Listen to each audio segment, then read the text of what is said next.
Welcome to my channel, where we delve into the stories behind the world's greatest legends.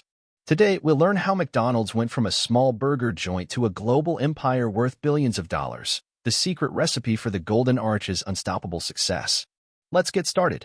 I never thought I'd be writing something like this, especially not in a relationship advice subreddit. But after the last 6 months of my life spiraled into a twisted cocktail of betrayal, corporate secrets, and a billion-dollar clown empire, I think I need to get this off my chest. Maybe someone can learn something from it, or at least not feel as alone in their own mess. So, a bit of background. I'm 38, married to Lynn, 36. We've been together for 12 years, married for 9. No kids, unless you count the cat, and even he started acting like he was picking up on our tension. Lynn used to be this bright, sarcastic, wildly ambitious woman. That's actually what drew me in her fire. But lately, that fire turned into a flamethrower aimed directly at me. I started noticing it around last fall. The smallest things would set her off. If I forgot to unload the dishwasher, cold shoulder for 2 days. If I asked what was wrong, nothing. You just never listen. You know, that passive-aggressive BS that feels more like psychological warfare than communication. But the first real red flag? It happened in a McDonald's drive-thru.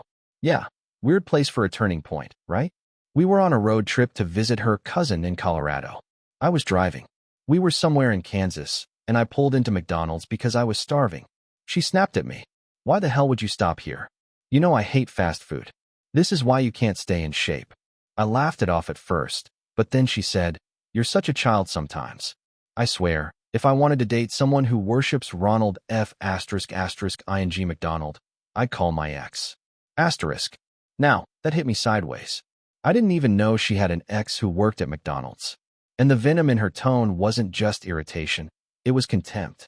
Like I was beneath her. Like she was already imagining herself somewhere, or with someone better. I ordered a damn McChicken in silence, feeling like a 5-year-old being punished. But something in that moment shifted. Something dark and ugly lodged itself into my chest, and I couldn't shake it for the rest of the trip. Who the hell was this woman? Anyway, that was the start of it. The unraveling. And if you think it's weird that all this circles back to McDonald's and a billion-dollar secret, oh, buckle up. This story gets so much worse before it gets better. So, after the McChicken incident in Kansas, things between Lynn and me got tense. She pretended like nothing happened, made some small talk about the trees and the road signs, but I was stuck in my head. That comment about her ex? It felt loaded, like something she'd been wanting to say for a while. When we finally got to Colorado, she told me last minute that her cousin had a migraine and didn't want guests. We ended up checking into a Holiday Inn. She claimed she was going to grab coffee with her cousin the next morning while I stayed back to rest. I didn't argue. But something in my gut told me to start paying attention. And that's when I got the first clue. She left her phone behind. Now, I'm not the kind of guy who snoops. I hate it. Makes me feel gross. But when your wife snaps at you in a McDonald's drive-thru and makes a weird reference to an ex, and then cancels plans without warning, you start to question everything. So yeah, I looked. Not through her messages, but her notes app. She had this locked note titled, Clown Prince. I didn't know her password. But guess what? She still used our cat's name. Real secure, Lynn. I opened it. And man, I wish I hadn't. Inside the note was this bizarre list of bullet points. RM files hidden. Still not burned? Ask him if W knows anything yet. Golden Arches equals leverage. He still thinks I'm visiting my cousin, LOL. That last one stung like hell. I didn't even have time to process it because right after I read that, I heard the hotel door beep. I barely had time to lock her phone and toss it on the bed. She came in holding a Starbucks and acting like she hadn't just disappeared for 2 hours in the early morning, wearing makeup she never wears for me anymore. I asked her how her cousin was. She said, "Oh, poor thing, still in bed. I just picked this up and came right back." Lie. I already knew it was a lie. I'd seen the Maps app. She'd been across town, near some sketchy warehouse-looking building that definitely wasn't a Starbucks. I didn't confront her then. I'm not proud of that. I froze. I smiled, told her I was going to take a nap, and laid there wide awake, staring at the ceiling. Something was wrong. Deeply, disturbingly wrong. And somehow it involved her ex, a clown prince, and something she called leverage related to the Golden Arches. It wasn't just a rocky marriage anymore. I was suddenly in the middle of something much bigger. And I had no idea that her ex wasn't just some fry cook she dated in high school, but a man connected to one of the strangest corporate secrets I'd ever uncover. So, after that morning in Colorado, I couldn't shake the feeling that something wasn't just off, it was deliberately hidden. And I knew I had two options. Keep pretending everything was normal and go home with a few more gray hairs. Find out what the hell clown prince and golden arches equals leverage actually meant. Guess which one I picked? When Lynn left the hotel later that day to call her mom, yeah, right, I got in the car and drove to the address from her map's history. It took me to this industrial part of town with nothing but mechanic shops, rundown factories, and one fenced-in warehouse with an old, sun-faded logo on the door, SS Systems. The windows were dark, the parking lot empty except for one beat-up Civic with tinted windows and California plates. I parked a block away and walked back with my hoodie up. My heart was pounding the entire time like I was 17 and sneaking out of the house. There was a loading door slightly cracked open, like someone forgot to pull it all the way shut. I slipped inside and was immediately hit with the smell of old fryer grease and mildew. Seriously, it smelled like someone had tried to deep fry a corpse. The place was dead quiet. But what I saw inside, that's when things really went sideways. There were rows of file cabinets labeled things like 1971 franchise lawsuits, menu item discontinuation, internal only, mascot rewrites, do not distribute.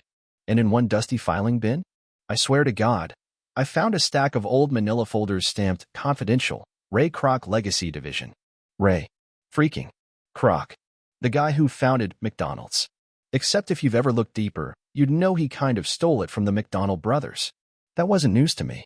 But what was news was the file labeled Operation Clown Prince Classified. It was filled with documents outlining a planned mascot rebranding in the 80s that never happened. Pages and pages of internal memos about using Ronald McDonald as a psychological tool.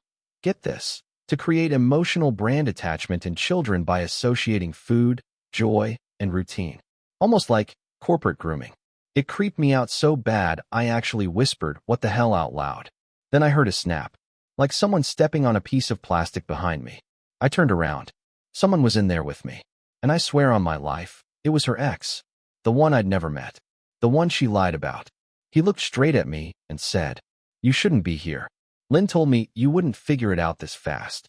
So, I'm standing in a half-abandoned warehouse that smells like fries and conspiracy, staring at a man I've never met before, but who knows my wife better than I do. He steps out of the shadows wearing a faded McDonald's crew jacket from the 90s and this weird, knowing smirk. "Name's Trent," he says. "I guess Lynn didn't mention me by name." No, she sure didn't. But at that point, nothing would have shocked me short of finding Mayor McCheese chained up in a back room. Trent motions to the folder in my hand. "You opened the wrong door, man. This was supposed to stay buried."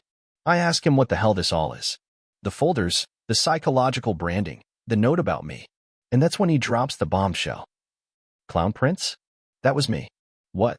Trent goes on to explain that back in the early 2000s, McDonald's launched a secret program, a pilot, he called it. The idea was to train select regional managers to implement emotional imprinting through mascots, jingles, and marketing strategies aimed at kids. Basically, if they could get a child emotionally hooked by age 6, they'd have a customer for life. Trent was one of the 5 people involved. They called him the Clown Prince because he managed the pilot region that had the highest success rate. But here's where it got twisted. Trent got cold feet. After seeing internal studies on how children from lower-income households were over-targeted, he started leaking information. He tried to blow the whistle. Lawsuits quietly popped up. Settlements were paid. And McDonald's cut ties with him completely. That's when Lynn came in. According to Trent, she met him during his corporate fallout. She was working as a brand consultant. Charming. Ambitious. He fell for her hard. But she was never in love, she was placed. By someone.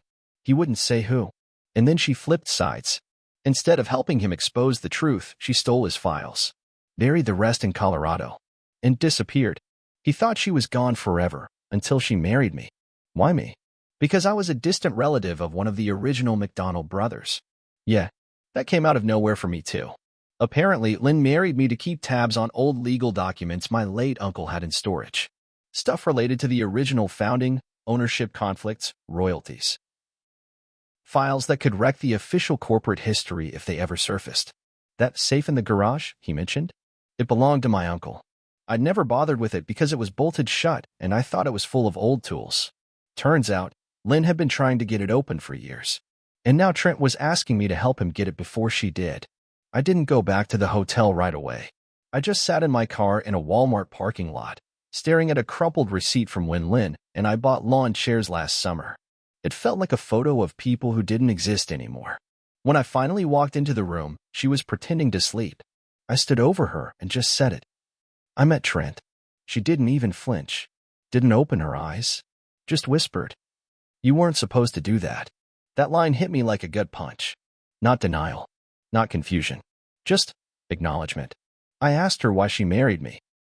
She sat up slowly, tucked her legs under her like we were about to have some cozy little chat, and said, because I needed access to something. And I liked you enough to make it tolerable. Like I was an Uber ride to corporate leverage. I asked about the miscarriage. She told me 3 years ago that she lost a pregnancy at 9 weeks. I'd held her in bed. I'd cried. I'd taken off work for a week to be with her. She blinked, then shrugged. There was no baby. I needed sympathy. You were getting suspicious. I'm not proud of what happened next. I screamed. I threw her suitcase against the wall and shattered the mirror behind the TV. She didn't even flinch, just calmly started putting her stuff back in her bag like she was folding towels in a department store.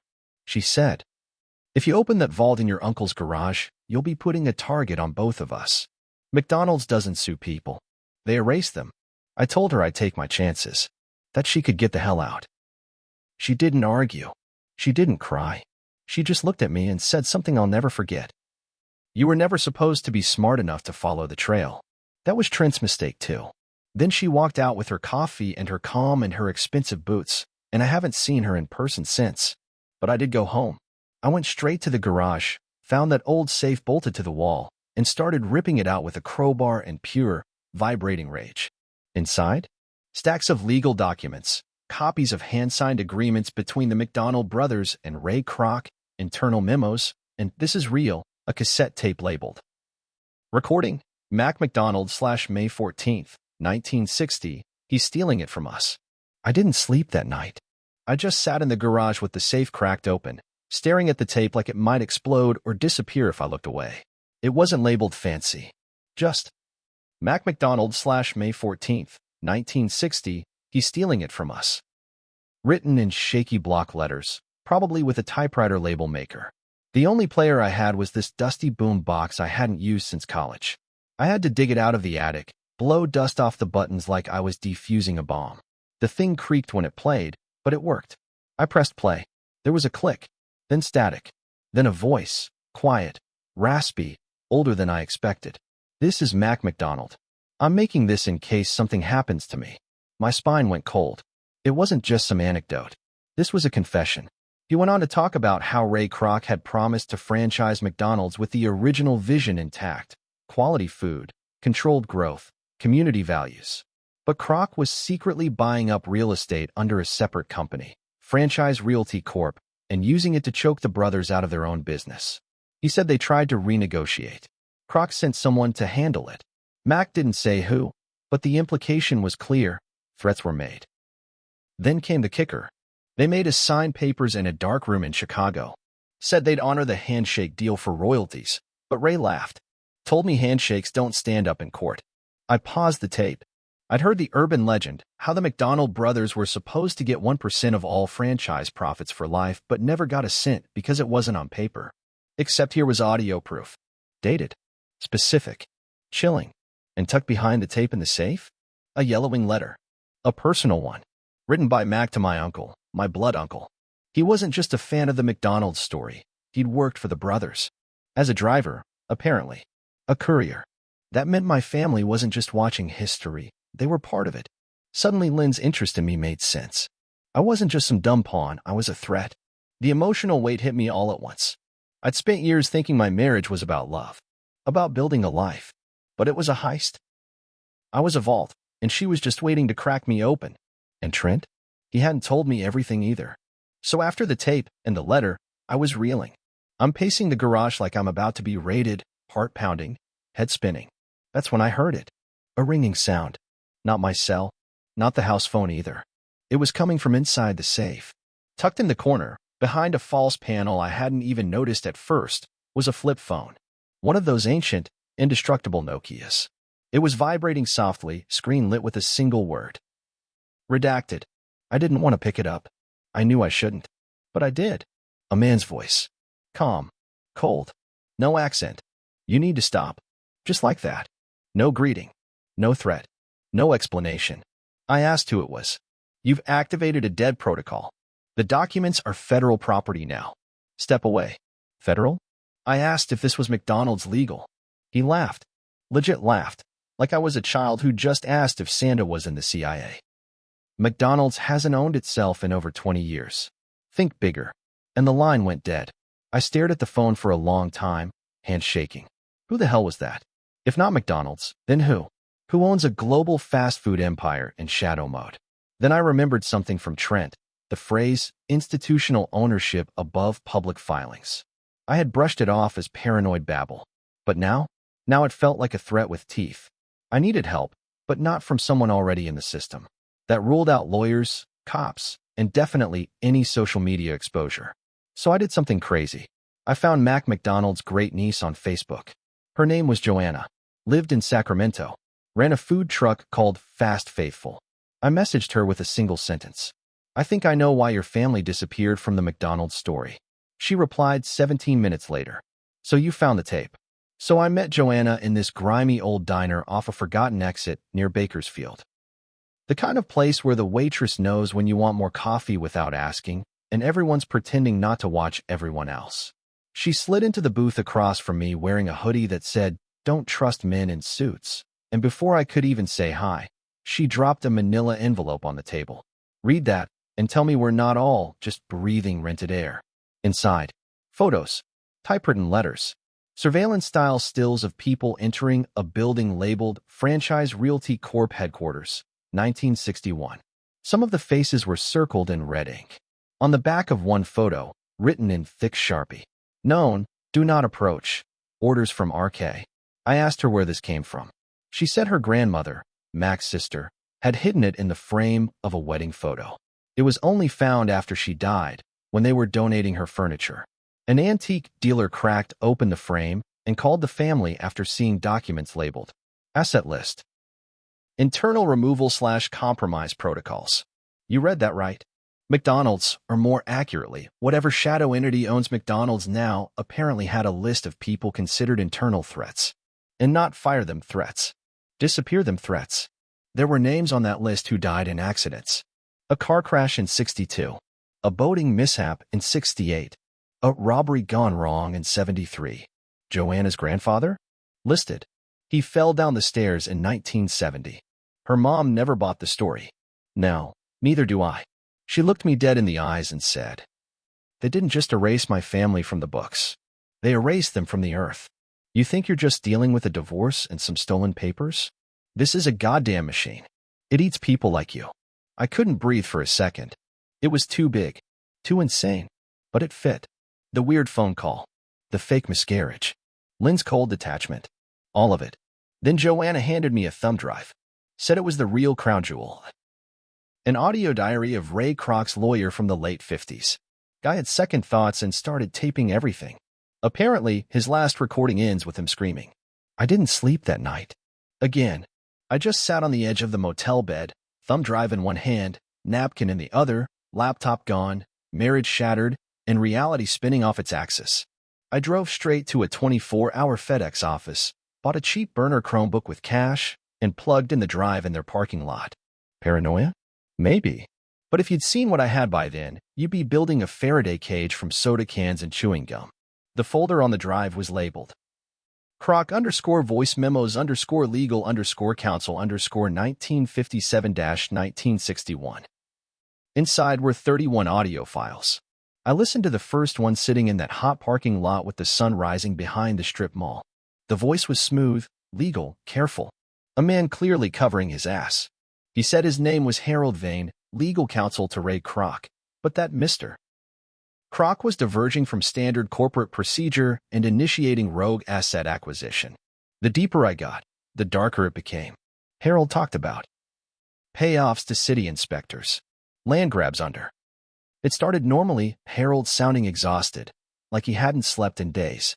He mentioned how he was considering going to the press, how he'd found handshake agreements being erased, lies manipulated, and documents forged.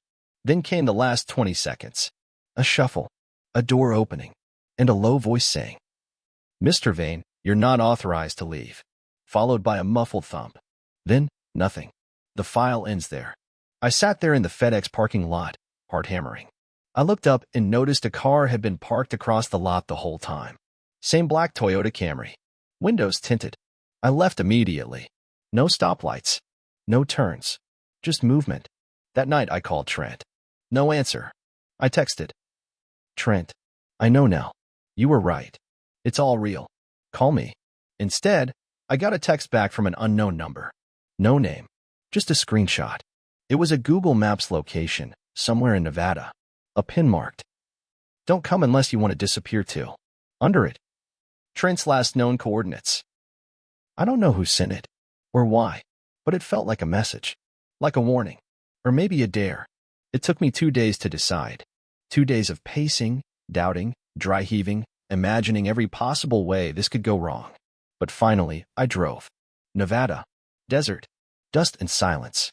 The coordinates led to a dry creek bed about 45 minutes outside Tonopah. No cell signal. No traffic. Just dirt and rattlesnake warnings.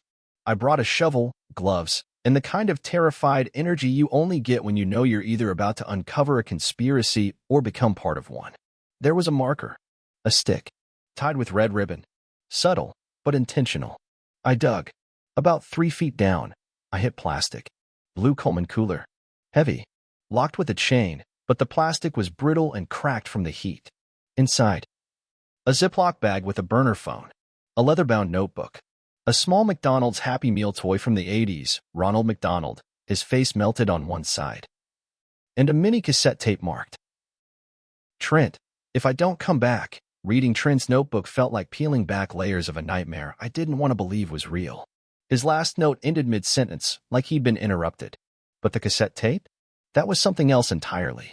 I found a beat-up Walkman in the glove compartment, plugged it in, and pressed play. Trent's voice was shaky, low, almost whispering. "If you're hearing this, I didn't make it. They've got eyes everywhere. I found something on the dark web, an anonymous forum where insiders leak corporate dirt, and McDonald's is more than a burger chain. It's a shadow network, money laundering, political puppeteering, real estate domination disguised as franchising. Croc's empire was built on lies, blackmail, and blood." He paused, swallowing hard. "There's a file named Operation Golden Arches. It outlines the plan to systematically eliminate any threats, including the McDonald brothers themselves. I'm guessing Mac left the tape because he knew the empire's true cost. Be careful with Lynn. She's not the woman you married. She's one of them. I'm going dark. You might be next." Then static. Then silence. I felt sick. The betrayal wasn't just personal. It was global. And Lynn, my Lynn? The woman who pretended to love me while lying about miscarriages, manipulating my trust, hiding secrets? She was part of this machine. I needed to get out. But where do you run when the whole world's watching? After days of pacing, haunted by Trent's words, I knew I had to face Lynn. I needed answers, if only to understand what the hell I'd been dragged into. She was waiting at home, calm as ever, sipping her usual black coffee like she hadn't spent the last month pretending to be someone else. I held up the notebook, the thumb drive, Trent's tape, everything. Her eyes flickered, just for a second. Then she smiled, that cold, unreadable smile I should have seen coming. "I was going to tell you," she said smoothly. "But you weren't ready. You never would be." Turns out, Lynn wasn't just a liar. She was a handler. Part of the network that built McDonald's empire, not just in business, but in control. Her job was to infiltrate, manipulate, and silence threats. Me, apparently, was a target because I got too close. She confessed to the miscarriage lie. It was a ploy to keep me weak, distracted. The fake phone calls. Attempts to keep me off balance. Every fight was engineered. And then came the kicker. She said McDonald's was never about burgers. It was about something much darker. A money laundering operation tied to political favors, real estate deals, and silent power. The franchise wasn't just a business. It was a weapon. When I asked why she married me, she said, "I needed someone expendable. Someone who could get close to the family and the documents without raising suspicion. I wanted to scream. I wanted to hate her. But mostly I just felt numb. Like the ground beneath me had been yanked away and I was free falling. She walked away without another word, leaving me with nothing but the echo of her lies. Fueled by shock, anger, and the deep sting of betrayal, I decided to go public. If Lynn and this whole twisted empire wanted to play dirty, then fine, I'd shine a spotlight so bright it couldn't hide behind golden arches anymore. I started a blog, raw, unfiltered, everything I'd uncovered so far. Trent's notebook, the lawyer's tapes, Joanna's documents, Lynn's confession. I uploaded photos, audio clips, scanned files, and wrote long posts breaking down the conspiracy. For a few days, things went surprisingly well. The blog got attention from some underground forums and conspiracy enthusiasts. A few journalists reached out, intrigued but cautious. Then the attack started.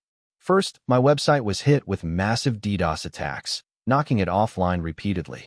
Then my email accounts got hacked. Personal info leaked.